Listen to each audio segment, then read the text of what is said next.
The unions, and we've got someone from one of the unions coming on tomorrow night, I think, but the unions are calling this horrific. National and ACT and New Zealand First are calling this, let's sort out those employment laws. But like I said, see if you can spot the moment where Brooke van Velden says out loud what the right's supposed to hide, which is, we don't care about the workers, we just want this to work for business. Employment laws are set to be ripped up as the government sets off in a new direction. Workplace Relations Minister Brooke van Velden's unveiled her plans for the sector. She's looking to rev up the gig economy by making it easier for businesses to employ short-term contractors and freelance workers. Health and safety laws are also set to be overhauled, with the minister saying, So already make it easier for businesses. She wants to give more clarity to workers and their employers by focusing on what's causing workers harm, not on compliance that serves no purpose. How about that? Let's not focus on compliance. Let's just see why they're getting hurt. And then when the business has to change something because they're being hurt, that would be compliance. But we'll do that after they get hurt, not before. It's a smart way of doing it. That's really, this government, the tagline should be the ambulance at the bottom of the cliff. National 2024. And the troubled and complicated Holidays Act will be reformed after years of statutory entitlement and underpayment issues. Who is it problems for, Chewy? It's the businesses that complain, whinge and moan about having to pay time and a half or give a day in lieu or both. So if they're going to reform it, and if this NACT NZ government is talking about it's problematic, is there any part of you which is thinking they are going to find problems that they're going to solve for the workers? Because there's no part of me. And if they're going to solve problems for the business, that doesn't sound like it'll be very good for the worker.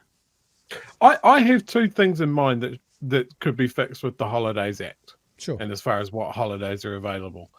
Do I believe that Brooke has those in mind? No, I don't. Traditionally, ACT has gone, workers should get X amount of holidays per year to be taken at a time of their choosing. So I wonder if that's going to come out. And that, again, that sounds great in theory. But one of the things, I'm going to say this as a retail worker, one of the things about actually having proper public holidays are those are the times where me and my friends are not working at the same time. 100%. It doesn't happen very often. Yeah. And the idea of just having X amount of holiday days that you can just cash out of time, it means that there is no set time where shops are just closed and people can just, it's not a retail holiday, it's just a fucking holiday. Well, there's only 3 days that's the case now, isn't it? It's Easter Sunday, Easter Friday, Christmas Day. That's it. Yep. So I bet my idea for the Holiday Act, does she actually mention what she wants to change with the Holiday Act? Shall we get into the story and find out what? Let's find out, and let's see how it matches up with the things that I would change. The minister says she'll now go out and talk to those affected. The unions, though, have summed up the changes. It's funny. She says she'll talk to those who have been affected. She doesn't mean the workers. I don't think I'm going to hear from her. Changes in one word: horrifying. Business correspondent Katie Bradford has more. Fighting to be recognised as an employee, this former Uber driver took the company to court. We're not treated fairly by Uber. We don't get any holiday pay, no sick leave, no time off, and no compensation if we don't get enough money to, at least to pay for our vehicles. The court ruled in their favour, but Uber is appealing. It's cases like that which the minister says shows the law is broken. What we're hoping to do as a government. I'm just going to go back to the start of her talking. And I know I've said it twice already, but just listen to her fighting for the worker. Right? Remember? Employment laws, business and worker. Listen to the words she used and see if you can find how she's going to fight for the worker. Broken. What we're hoping to do as a government is make sure that businesses are certain about employment agreements versus contracting arrangements and what their rights and obligations are. But unions are... Anything to do with workers in there as well? Nothing. She has a little chat in a couple of minutes. Let's keep going. Worried it'll be at the cost of workers' rights. We're seeing this total attack on workers, which is completely unwarranted, particularly with workers who aren't even earning the minimum wage. Tax app Henry works with sole traders and says while some are vulnerable, most are not. This is 20% of the workforce that spans from freelancers, tradespeople, health and wellness workers, real estate, film and TV, and white-collar contractors in government. Health and safety laws are also in for a shake-up. They were last changed following the Pike River mining disaster. Somebody who's working in the construction sector and says actually the added cost of doing all this training to make sure that somebody is up to scratch to be on a construction site is so cost prohibitive that I can't actually afford to bring on another staff member. Businesses. So I'll translate. So we're going to have, remember after Cave Creek, is that right, Cave Creek? We're going to have less qualified people who are tradies working, building the next platform to look off. Because what she's just said is the cost that's prohibitive to the business training these people properly, we want to get rid of. I'll play it again, Chewy. I'll play it again, right? Because that's what she says. The cost for the business to train people correctly, we're going to get rid of that. So what does that mean? People aren't going to be trained correctly or trained as well. Somebody who's working in the construction sector and says actually the added cost of doing all this training to make sure that somebody is up to scratch to be on a construction site is so cost prohibitive that I can't actually afford to bring on another staff member.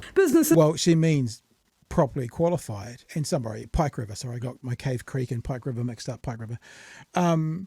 So we want to make it so businesses can use contractors, pay them less, not train them as well, and that's going to make everybody happier. That's what we're looking at right now. And once we go down the contractor line and the sole operator line, then there's no sick leave, there's no holiday pay, there's no days in lieu, none of that kind of stuff because it's a contractor, which is what the story at the start was about Uber drivers. You want to jump in on anything, Chewy? Should we get to the end?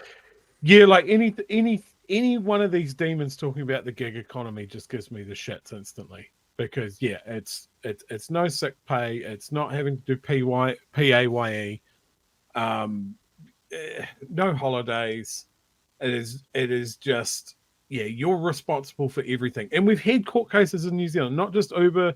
We're talking about courier drivers and that sort of thing, where their working conditions were abominable, and the companies that were employing them just went heads off, going, "They're contractors. It's up to them. We don't have any duty or care or responsibility towards them." And her talking about lower costs of compliance and construction.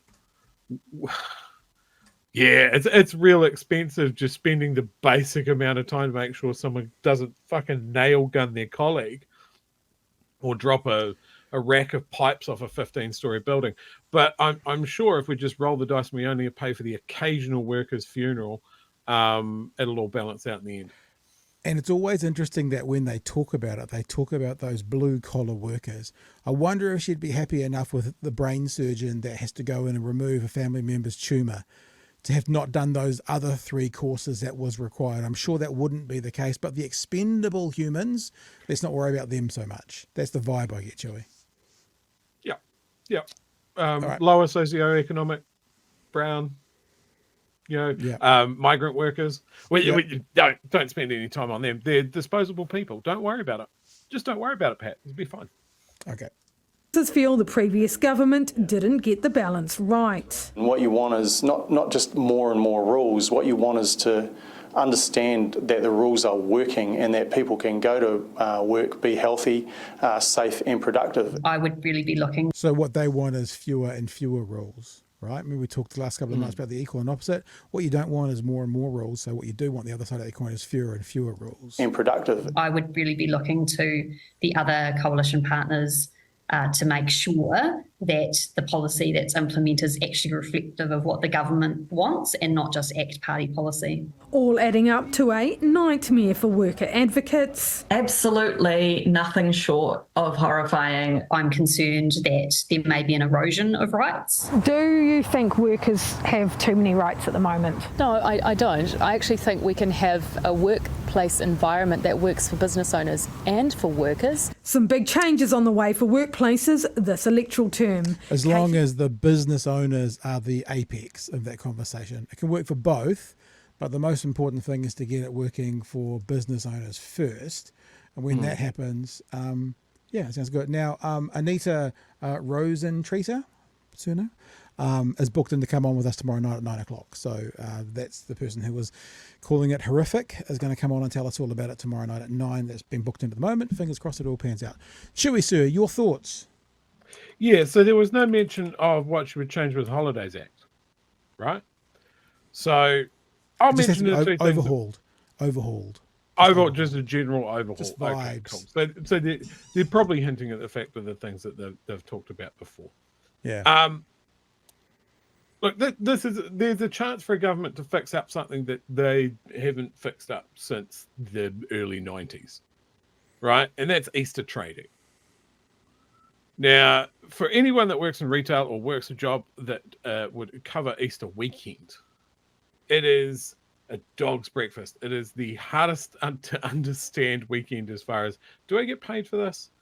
So Easter Friday, easy, time and a half. Easter Sunday, nothing.